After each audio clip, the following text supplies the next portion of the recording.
Gracias por acompañarnos a un nuevo programa. El día de hoy vamos a tener un invitado también especial, como siempre, Daniel Legarda, presidente ejecutivo de FedExport. Vamos a hacer un análisis y una valoración de lo que ha sido para las exportaciones en general este año 2017. Acompáñenos a un nuevo programa A Tiempo con Casinelli.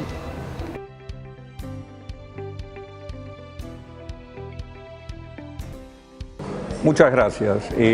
Estamos nuevamente ya involucrados en el programa y como lo había anunciado, me acompaña Daniel Legarda. Daniel Legarda es presidente ejecutivo de la Federación Ecuatoriana de Exportadores. Daniel, muchas gracias por acompañarnos, pues contigo hemos compartido muchas cosas a nivel de lo que tiene que ver con producción, productividad, la oferta exportable del Ecuador, un aporte fundamental cuando estuvimos en el proceso de negociación en su momento del acuerdo con la Unión Europea y otros acuerdos más, por lo tanto muy relevante el trabajo de FedExport. Muy bien, ya estamos en diciembre y todos hablan de que el sector exportador es el sector, sobre todo el no petrolero, el sector que mantiene una economía constante y a cual hay que dinamizar. ¿Cómo termina el año en más o menos cifras, en productos, en mercados? ¿Cómo termina el año el sector de exportaciones ecuatoriano? Gracias, Juan Carlos. Es un gusto igualmente el poder estar aquí, por la invitación y sobre todo una remembranza un poco de aquellos tiempos que tuvimos que enfrentar en conjunto, dicho sea paso, con un trabajo público-privado muy intenso y muy positivo para poder sortear muchos obstáculos que terminaron en un bien mayor, en algo que era anhelado por todo el país, por todo el sector productivo y particularmente por todo el sector exportador, que era la entrada en vigencia del acuerdo comercial con la Unión Europea.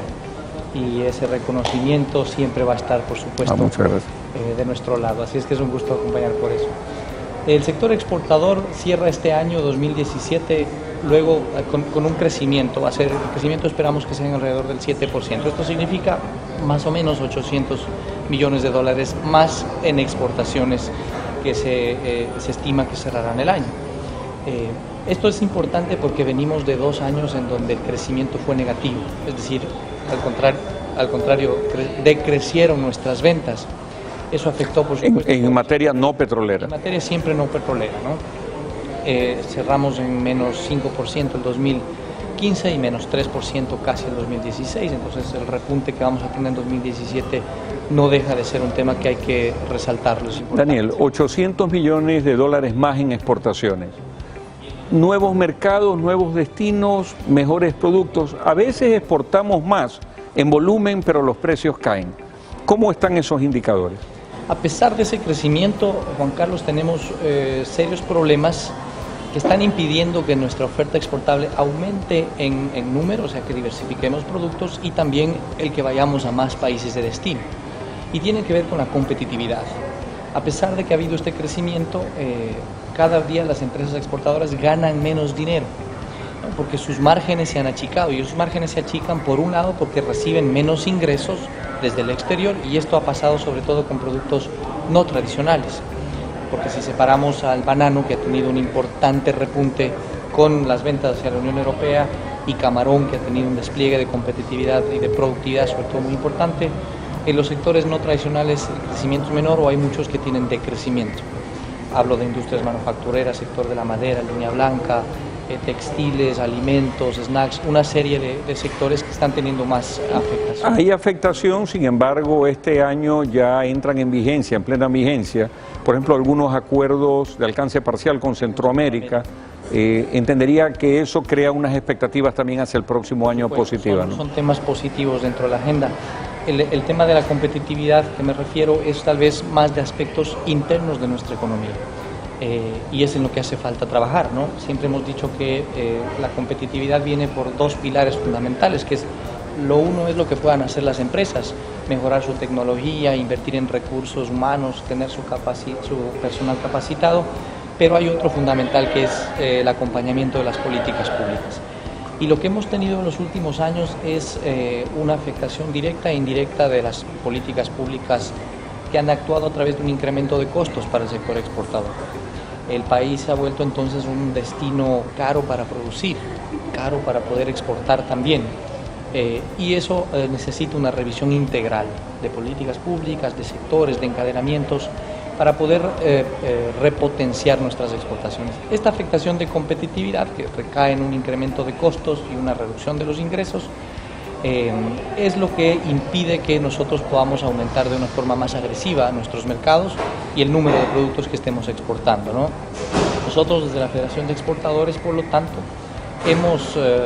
hemos propuesto una agenda de trabajo desde hace ya algunos años que se denomina la agenda de desarrollo la agenda de competitividad para el desarrollo exportador.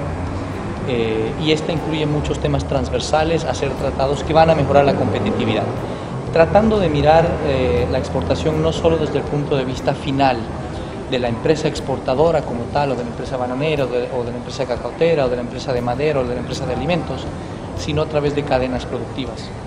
Porque al final del día hay proveedores que no necesariamente son exportadores directos, sino que son parte de toda una cadena. Por lo tanto, también tienen afectaciones o requisitos que mejorar para que mejore toda la cadena productiva, ¿no? Pero eso requiere de una coordinación institucional muy importante, sobre todo con las autoridades públicas, y es hacia donde estamos apuntando que debemos trabajar. Nos parece que hace falta cerrar muchas brechas ahí, que hay mucho trabajo por hacer, para poder tener una institucionalidad pública que esté alineada, ¿no?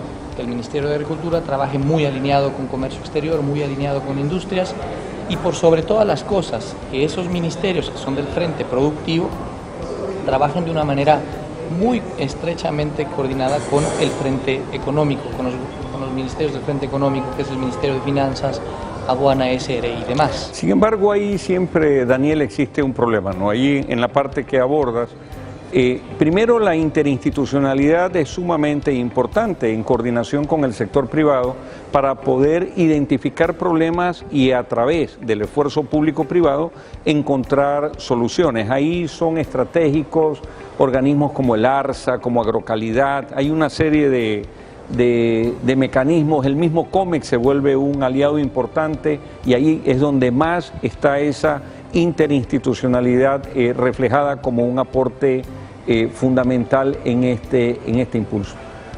Dentro de todo eso, efectivamente, el gobierno, todo gobierno tiene un sector productivo y tiene un sector que tiene que ver con la economía.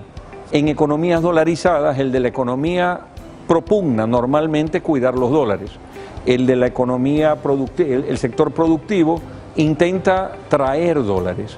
Vemos en el último presupuesto general del Estado que no se incluye al drawback como un mecanismo para apoyar, llamémoslo así, de una manera directa o indirecta al sector de exportaciones. ¿Cómo ve eso de ahí FedExport desde el análisis de sus afiliados y de las expectativas, no solamente de continuar con esto, sino lo que estaba pendiente? Y por otro lado, el ministro de Finanzas declara que no va a haber más certificados de abonos tributarios, es decir, el CAT con los Estados Unidos.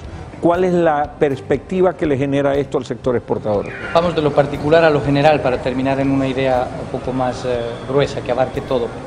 Evidentemente nos preocupa como sector las declaraciones por dos razones fundamentales. Primero, porque no hacen alusión a la verdad, a lo que fue discutido en su momento en el plano del Consejo Consultivo, con el mismo ministro de Finanzas en la mesa, ¿no? Y que básicamente devino en un acuerdo para reconocer el compromiso que el Estado tenía con el sector exportador por el drawback, por la devolución simplificada de impuestos, que no se pudo cumplir en su momento por falta de recursos, por falta de asignación, y eso lo podemos entender como empresarios. Pues es una situación compleja la que vive el país, pero lo que pedíamos era, bueno, denos alternativas, denos certidumbre sobre qué es lo que va a pasar con estos recursos. Un periodo de tiempo en prudencial. Pero dieron alternativas, de repente cogen y dicen una reducción del impuesto a la renta, la creación de una tasa que no la voy a poner como una alternativa, pero eso tiene que ver también con un impacto, pero se dice, estamos impulsando, dice el gobierno, al sector exportador. ¿Ustedes sienten dentro del final del diálogo que se ha dado y dentro de esta ley económica que está saliendo estos días de reactivación económica, que hay ese impulso real para el sector productivo? Definitivamente no, Juan Carlos, y debo decir las razones por las cuales esto no es así. Un concepto es que al sector exportador no se le afecte con el incremento, por ejemplo, de un impuesto como la renta, 3 puntos porcentuales, que a los exportadores habituales no les van a golpear, pero se quedan ahí un segmento de exportadores a los que sí les va a pegar, que son los no habituales. Entonces estamos trabajando en alguna alternativa, pero de plano a ellos sí se les va a golpear más.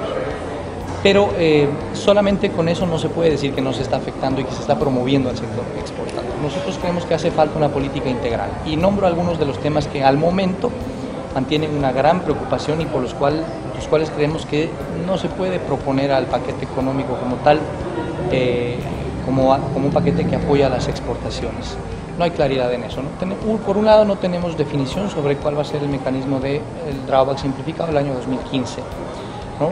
Y lamentamos que la comunicación en este caso se haya hecho por medios públicos con declaraciones de prensa y no a través de oficios formales y de reuniones de trabajo como corresponde. Claro, porque se ha indicado no se va a cancelar y no lo tenemos para el futuro. Nosotros hemos realizado varios acercamientos, oficios formales, comunicaciones informales también que esperan esa misma respuesta, sobre todo los oficios formales, porque lamentablemente no lo hemos tenido, no solo nosotros como FedExport, sino varios sectores exportadores, tanto cámaras sectoriales como cámaras de la producción en general.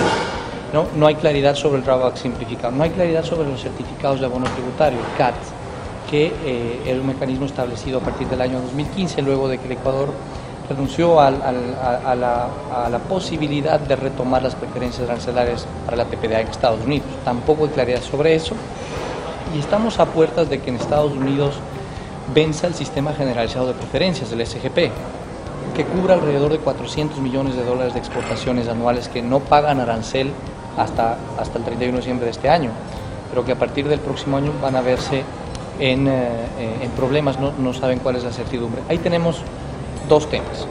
El uno es la definición que Estados Unidos tome respecto al mecanismo y la otra lo que el Ecuador haga para motivar esa renovación. Por supuesto, en la primera no podemos sino esperar y de alguna manera intentar influir, pero es decisión del gobierno estadounidense, que sabemos que es positivo y que podrá venir. Tal vez tome un poco de tiempo, pero podrá venir.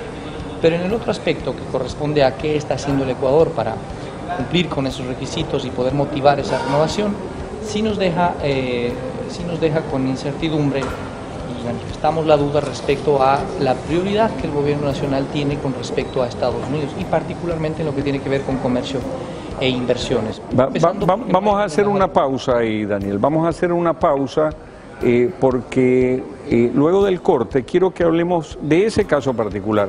¿Cuáles son los problemas que identifica el sector exportador que no se han solucionado o que deberían solucionarse en corto plazo para que el sistema general de preferencias con los Estados Unidos sea renovado de tal forma que no tengamos la posibilidad de perder ese importante mercado? Regresamos en un momento a Tiempo con Casinelli. Este programa llega gracias al gentil auspicio de CEMEDIC, Hotel Mar Azul, Halil Brokers S.A., Global Trade Consulting, Riviera 4K Ultra HD TV. Encuéntralos en las principales cadenas y supermercados del país. Di Franco Hostería. Fin de espacio publicitario. Gracias por su espera. Regresamos nuevamente y quiero aprovechar para agradecer al Hotel Couillar Marriott aquí en la ciudad de Guayaquil por estas excelentes instalaciones y sobre todo permitirnos transmitir en directo desde el lobby de este hotel que está ubicado aquí en la Francisco Orellana. Y continuamos con Daniel Legarda. Conversábamos hace un momento, presidente ejecutivo de FedExport. Conversábamos y decías, pues vamos de lo más a lo menos, y ahí tocábamos el tema del drawback, hablábamos de los certificados de abono tributario, después abordaremos el tema de las preferencias. ¿Qué más se requiere dentro de eso que se hablaba de lo general a lo particular? Estos problemas que vamos viendo, preocupaciones que han llamado mucho la atención del sector exportador y sobre los cuales hemos manifestado esa preocupación, van sumando un poco. Tenemos drawback, tenemos CAT, tenemos relación con Estados Unidos, tenemos falta de competitividad. A pesar de que ha habido avances en acceso a mercados, por ejemplo, no está clara esa relación de los Estados Unidos, de un posible acuerdo comercial con nuestros vecinos del norte, y se va sumando todo. Esto, por lo tanto, ya dejó de ser una preocupación particular sobre un tema, sino que empieza a ser una preocupación más general sobre hacia dónde está transitando el país en materia de estrategia productiva y estrategia comercial. creo que es evidente y hace falta que nuestro país tenga un poco más de autocrítica respecto a los temas que no han funcionado bien. Ha habido una estrategia de cambio de matriz productiva que no sabemos exactamente hacia dónde ha querido recalar. Los resultados en materia productiva, participación de la industria en el PIB, número de productos exportados, número de destinos alcanzados, muestran que no hemos alcanzado los resultados que hubiéramos esperado. Es tiempo, por lo tanto, de sentarnos y recomponer esas estrategias. Tal vez la mayor preocupación que tenemos dentro de esto es que esa falta de visión, esa falta de una estrategia de visión de largo plazo de país redunda en esa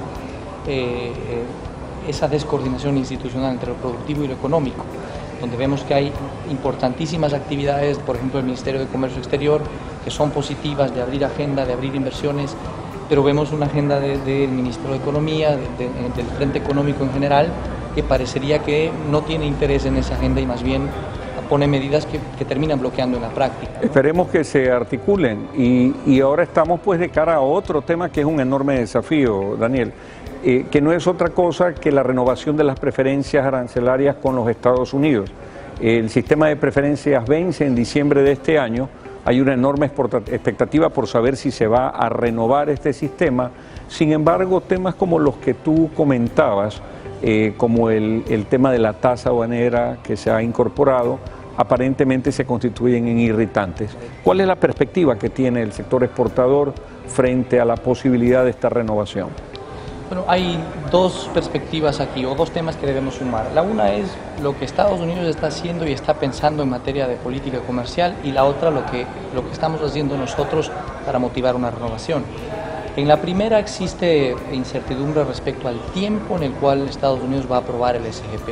Recordemos que el SGP cubre alrededor de $400 millones actuales de nuestras exportaciones, un monto muy importante. En Estados Unidos el ambiente para que se renueve ese programa es positivo, no hay voces contradictorias. Sin embargo, sí existe una incertidumbre respecto al tiempo en el cual se aprobaría, es decir, que esto puede estar demorando segunda mitad del siguiente año, tal vez más, quién sabe, pero va a demorar. Pero el segundo tema tal vez en el que nosotros tenemos sí más poder de decisión, porque sobre el primero muy poco podemos incidir en las decisiones del Congreso americano, pero lo que sí nosotros podemos hacer es ver qué estamos haciendo nosotros como país para motivar esa renovación. Y es que Ecuador tiene un reto adicional para la aprobación del SGP, y es que actualmente el gobierno de Estados Unidos, la Administración de Comercio, ha abierto un expediente al Ecuador para revisar si el país cumple con los criterios de elegibilidad de este programa. Varios son esos criterios, entre otros el hecho de que cumpla con la normativa internacional en materia de comercio exterior. Y aquí vemos que ha habido un camino avanzado muy importante en poder trabajar en eliminar esos irritables. La misma salvaguardia de balanza de pagos, cupos de vehículos celulares que se puso en su momento y lo tuvimos. Claro, efectivamente, solo para ratificarte, los temas que logramos superar como irritantes para firmar el acuerdo con la Unión Europea terminaron sirviendo para Estados Unidos y definitivamente hemos bajado algunos de esos irritantes. Y ha habido algunos otros en materia de, por ejemplo, reglamentación sanitaria y demás. Pero así como se avanza un paso, creemos nosotros que se retroceden dos cuando se impone una tasa aduanera. Por ejemplo, vuelvo a repetir el tema de la tasa aduanera porque nos parece que eso es un fuerte irritante que va a impedir o al menos no asuma esta gestión que se ha venido haciendo público y privado para renovar. Entonces, son temas que se deben ver en la integralidad, porque una decisión que no ha sido consultada con el sector puede terminar afectando, en este caso, una política de promoción de exportaciones que se quiere seguir, ¿no? De todas maneras, estamos haciendo un esfuerzo importante, público-privado igualmente, para poder hacer notar la importancia que tiene el comercio entre Ecuador y Estados Unidos, la inversión entre Ecuador y Estados Unidos, porque creemos que esto va más allá de solamente una preferencia o un arancel. Hay muchos encadenamientos, empleos que se generan no solo aquí, sino allá también en los Estados Unidos, lazos familiares que muchas veces dejamos de lado, pero que es importantísimo. Está impregnado en nuestra cultura el relacionamiento con Estados Unidos y por lo tanto es natural que tengamos un acercamiento comercial y de inversiones con ese país. Claro, y efectivamente el 14% de las exportaciones hacia los Estados Unidos entran con el sistema general de preferencias, por lo tanto el impacto que tiene finalmente eso entre 300 y 400 millones de dólares serán 25, 30, 35 millones de dólares de subida de costo de aranceles al final del camino. Para ir cerrando el programa, Daniel, ¿cuáles son las expectativas de FedExport hacia el 2018? ¿Qué están trabajando? Tú vas a seguir en funciones el próximo año. ¿Qué se tiene previsto para desarrollar? Bueno, me he referido a que tenemos que visualizar la política pública como trabajo en cadenas. Y creo que ese es el principal reto que tenemos también nosotros como FedExport para ponerlo en evidencia en el trabajo. El próximo año enfocaremos mucho de nuestro trabajo a fortalecer ya no solo la exportación y los gremios exportadores como tal, sino intentar vernos más como cadenas productivas, ¿no? El productor, el proveedor del productor y demás. Esto es un reto, implica un desafío importante. ¿Exportación de servicios tal vez? Y exportación de servicios, estamos hablando de ampliarlo también. Queremos también promover y provocar esto, y hemos tenido un evento justo hace algunas semanas que pretendía posicionar eso, creo que lo hemos logrado importantemente, pero hay que hacer de esto del país tener una política más clara, ¿no? Eso a nivel interno de FedExport como los retos, pero creo que a nivel externo el reto más importante está en poder aportar con insumos importantes para construir una política pública duradera, una política de Estado que refleje realmente promoción de exportaciones y de inversiones como el principal sostén para el crecimiento de la economía del país y un desarrollo sostenible en el largo plazo. Quiero agradecerle a Daniel Legarda la gentileza de habernos acompañado hoy. Las conclusiones del programa las tienen ustedes. Visión, metas, estrategia para salir adelante, esfuerzo público y privado, de tal forma de que la producción, la productividad del país queden perfectamente dinamizadas de manera permanente, lo cual produce y permite tener ingresos para que esa balanza comercial del Ecuador se mantenga positiva. Quiero agradecerles a todos por su presencia e invitarlos a un nuevo programa la próxima semana, A Tiempo con Casinelli.